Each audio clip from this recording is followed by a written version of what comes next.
तो दोस्तों, क्योंकि सास भी कभी बहू थी के आज के एपिसोड की शुरुआत ठीक वहीं से होती है जहां पार्थ रियांश को वैष्णवी को पकड़े हुए देख लेता है। एक पल में ही खुशियों का माहौल शक और तनाव में बदल जाता है। वैष्णवी की आंखें भी पार्थ को देखकर फटी की फटी रह जाती है। घबराहट और डर के मारे वो झटके से रियांश को खुद से दूर ढकेल देती है। इससे पहले कि वो कुछ समझ पाती, पार्थ एक तूफान की तरह उसके पास आता है और पूछता है, ये सब क्या है वैष्णवी? तो वैष्णवी कांपती हुई आवाज में सफाई देने की कोशिश करती है कि वो तो पार्थ से ही मिलने आ रही थी, लेकिन अचानक एक बॉल आ गई और रियांश ने तो बस उसे गिरने से बचाया था। लेकिन दोस्तों, जब शक का कीड़ा दिमाग में घुस जाए तो कोई भी सफाई काम नहीं आती। पार्थ वैष्णवी की एक भी बात सुनने को तैयार नहीं था। उसकी आंखों में सिर्फ गुस्सा था। वो वैष्णवी को अनदेखा करते हुए जोर जोर से करण और नंदिनी को पुकारने लगता है और सीधा नीचे की ओर चला जाता है। पार्थ इस निजी मामले को पूरे परिवार के सामने एक तमाशा बनाने पर तुला हुआ होता है। वो नीचे आकर करण और नंदिनी से कहता है कि उसे उन दोनों से जरूरी बात करनी है।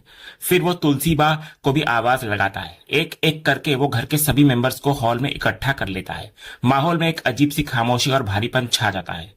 इधर वैष्णवी भागकर पार्थ के पास आती है और उससे विनती करती है कि प्लीज पार्थ, ऐसे सबके सामने तमाशा मत करो। लेकिन पार्थ का गुस्सा सातवें आसमान पर होता है। वो नफरत से वैष्णवी को झटक देता है और कहता है, मुझे तुमसे बात ही नहीं करनी है। बात तो दूर, मैं अब तुम पर भरोसा तक नहीं कर सकता। वैष्णवी फिर एक और कोशिश करती है कि एक बार मेरी बात तो सुन लो, हम अकेले में बात कर सकते हैं। मगर पार्थ चिल्लाकर बोलता है, मुझे कुछ नहीं सुनना, तुम यहाँ से हट जाओ।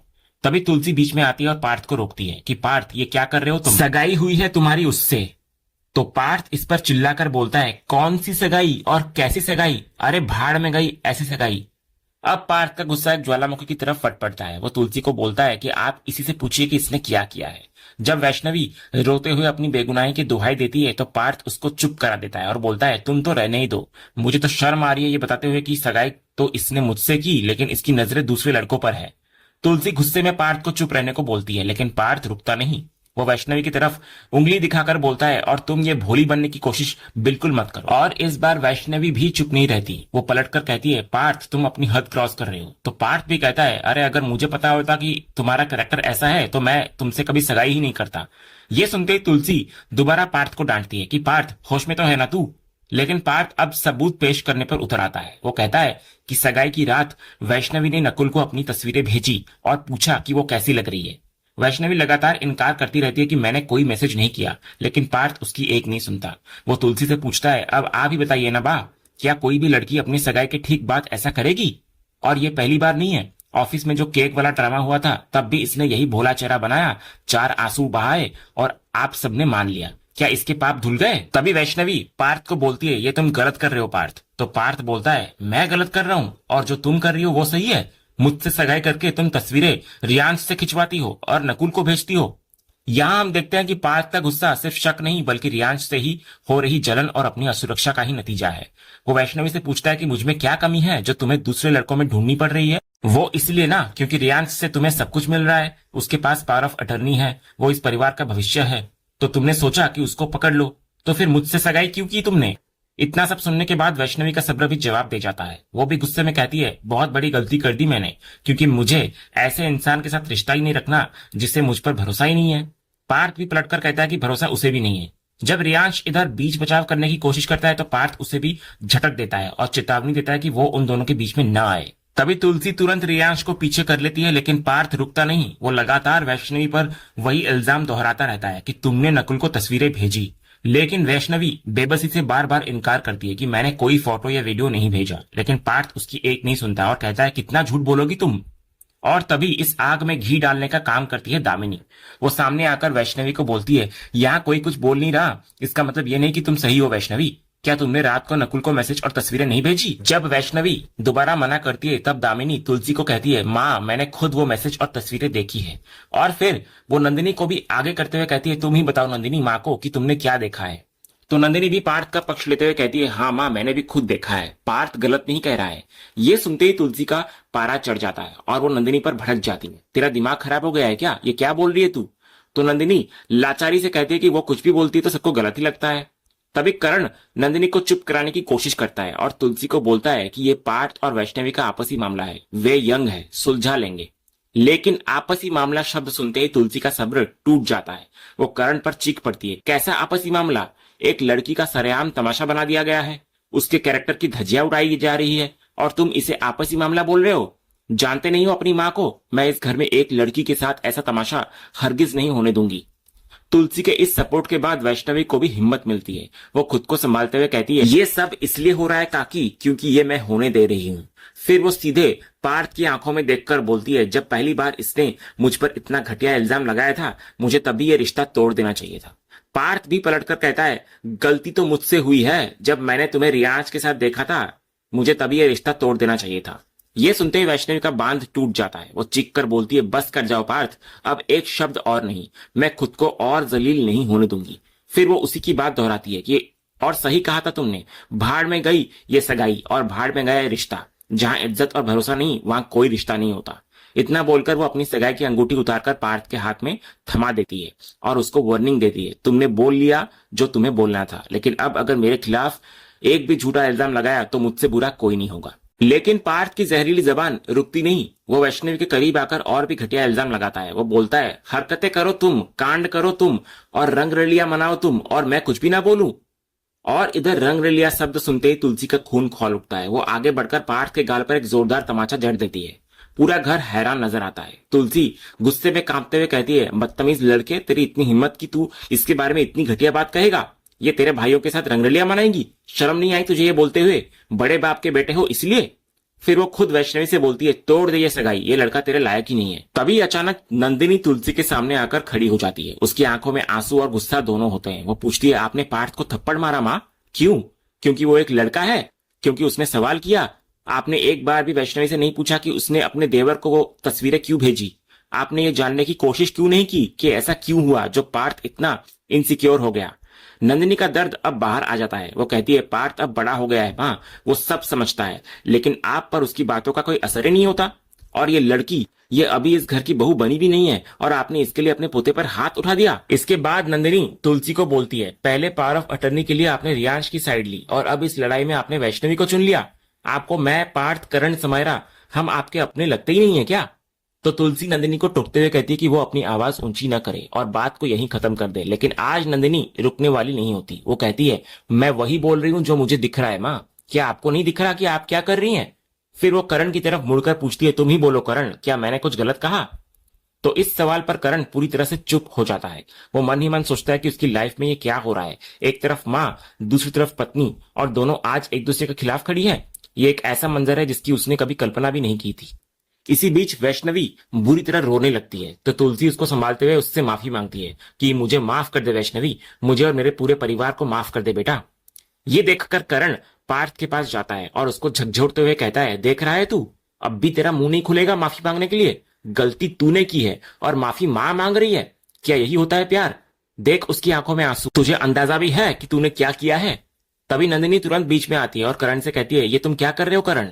अब तुम भी माँ की बातों में आ गए, अपने ही बेटे को क्यों सुना रहे हो? तो करण गुस्से में कहता है, तुम्हें नहीं पता क्यों सुना रहा हूं? मेरा बेटा है तो मैंने इसे लड़कियों की इज्जत करना भी सिखाया है। तो नंदिनी पलटकर बोलती है, सिखाया है लेकिन गलत के खिलाफ आवाज उठाना भी सिखाया है। और आज जब इसके साथ गलत हुआ और इसने सवाल किया तो बदले में इसे क्या मिला? थप्पड़। सबके सामने इसकी इतनी इंसल्ट हुई। आज तक हमने इस पर आवाज नहीं उठाई और आज माँ ने इस पर हाथ उठा लिया। तभी करण नंदिनी को शांत रहने के लिए कहता है और फिर पार्थ को लेकर तुलसी के पास जाता है। यहाँ एक बाप अपने बेटे को जिंदगी का सबसे बड़ा सबक सिखाता है। वो पार्थ से कहता है, माँ ने तुझे मारा, तुझे बुरा लगा ना? इंसल्ट महसूस हुई ना? वो माँ है तेरी और मेरी माँ है, वो चाहे तो मुझ पर भी हाथ उठा सकती है। जानता है क्यों? क्योंकि वो हम सबसे अपने आप से भी ज्यादा प्यार करती है। करण उसे बचपन की यादें दिलाता है कि ये वही माँ है जिसके बिना तू एक पल नहीं रहता था। आज तेरी वजह से उनका दिल दुखा है। तूने सिर्फ वैष्णवी को नहीं, इनको भी रुलाया है। चल अभी कभी माँ से माफी मांग। पिता के इन शब्दों का पार्थ पर गहरा असर होता है। वो सच में अपने घुटनों पर बैठकर रोते हुए तुलसी से माफी मांगने लगता है। लेकिन दोस्तों, कहानी में ट्विस्ट अभी बाकी था। जैसे ही पार्थ माफी मांगने के लिए झुकता है, नंदिनी दौड़कर आती है और उसे उठा लेती है। वो बोलती है, ये क्या कर रहे हो तुम पार्थ? सॉरी क्यों बोल रहे हो? तुमने कोई गलती नहीं की है। वो पार्थ को समझाती है, तुम किसी के साथ अपनी पूरी लाइफ बिताने जा रहे हो। अगर तुम उसके व्यवहार को लेकर 100% श्योर नहीं हो तो सवाल उठाना गलत नहीं है, बल्कि सवाल उठाना जरूरी है ताकि आगे जाकर शादी न टूटे। ये सब देखकर करण हैरान नजर आता है। वो बोलता है, तुम ये क्या कर रही हो नंदिनी? मैं यहाँ बात को संभालने की कोशिश कर रहा हूँ और तुम बिगाड़ रही हो। और फिर नंदिनी जो बोलती है वो इस घर के रिश्तों में एक नई दरार डाल देता है। वो बोलती है तुम बात संभाल नहीं रहे हो, बल्कि तुम अपने बेटे को माँ के पैरों में गिराकर बात संभालने की कोशिश कर रहे हो। आई एम सॉरी करण, लेकिन अगर यहाँ कोई माफी मांगेगा तो वो माँ है। वो मेरे बेटे को सॉरी बोलेंगी, क्योंकि जो गलती करेगा सॉरी भी वही बोलेगा। फिर नंदिनी बोलती है प्यार करने से मारने का हक मिलता है, लेकिन ना इंसाफी करने का हक नहीं मिलता, बड़े होने का फायदा उठाने का हक नहीं मिलता। अगर कोई माफी मांगेगा तो वो सिर्फ माँ ही मांगेंगी। तभी करण नंदिनी को समझाने की बहुत कोशिश करता है कि वो हद पार कर रही है, लेकिन आज नंदिनी किसी की सुनने को तैयार नहीं होती। वो पलट कर बोलती है मैं वही कर रही हूँ करण जो इस घर में हमेशा से होता आया है, सही का साथ देना, और आज सही मेरा बेटा है। जब करण उसे फिर से रोकता है तो नंदिनी बोलती है अब तुम हद पार कर रहे हो करण। इसके बाद नंदिनी सीधे तुलसी के पास जाती है। उसकी आंखों में आंसू नहीं बल्कि एक दृढ़ संकल्प होता है। वो बोलती है आपको माफी मांगनी पड़ेगी माँ, क्योंकि आपने मेरे बेटे पर हाथ उठाया है। आपको माफी मांगनी ही पड़ेगी, नहीं तो मैं अपनी सारी चीजें उठाकर आज इस घर को छोड़कर जा रही हूँ। ये सुनते ही तुलसी और पूरा परिवार हैरान नजर आता है। घर छोड़ने की धमकी वीरानी परिवार के लिए सबसे बड़ा हथियार है, और आज नंदिनी ने वही चलाया है। वो तुलसी के पुराने फैसलों पर भी तंज कसती है कि घर छोड़ने की बात सुनकर तो आप कुछ भी करने को तैयार हो जाती है ना माँ। आपने तो कई अनफेयर चीजें भी की है, जिसे घर में नहीं लाना चाहिए था उसे भी ले आई। गौतम की बात सुनकर हमारे खिलाफ भी हो गई आप, तो आज अपने पोते से माफी तो मांग ही सकती है ना। वो अपनी बात खत्म करते हुए कहती है नहीं तो मैं सच बोल रही हूँ माँ कि मैं आज ये घर छोड़कर जाऊंगी, और ये मान लूंगी कि मेरे और मेरे बच्चों के लिए इस घर में कोई जगह नहीं है। तुलसी हैरान होकर पूछती है ये क्या बोल रही है तू। तो नंदिनी कहती है वही बोल रही हूँ जो मेरे दिल में है माँ, और आपने ही तो सिखाया है ना कि दिल की बात अंदर नहीं रखनी चाहिए। तभी पार्थ अपनी माँ को रोकने की कोशिश करता है, लेकिन नंदिनी उसे यह कहकर चुप करा देती है कि यह बड़ों की बात है। इसके बाद नंदिनी दोबारा तुलसी के सामने आकर पूछती है मेरे सवाल का जवाब दीजिए माँ, क्या आप माफी मांगेंगी या ये घर छोड़कर मैं जाऊं।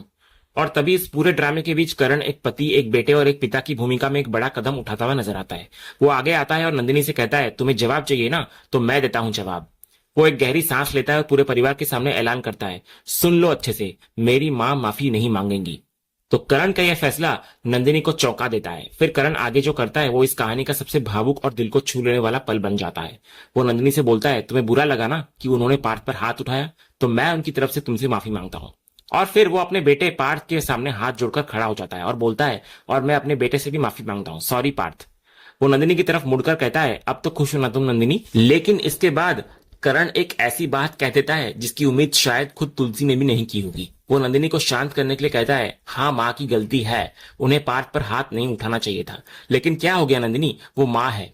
तो करण ने ये बात शायद नंदिनी को शांत करने के लिए कही थी, लेकिन ये एक ऐसी चिंगारी थी जिसने घर में एक नई आग लगा दी।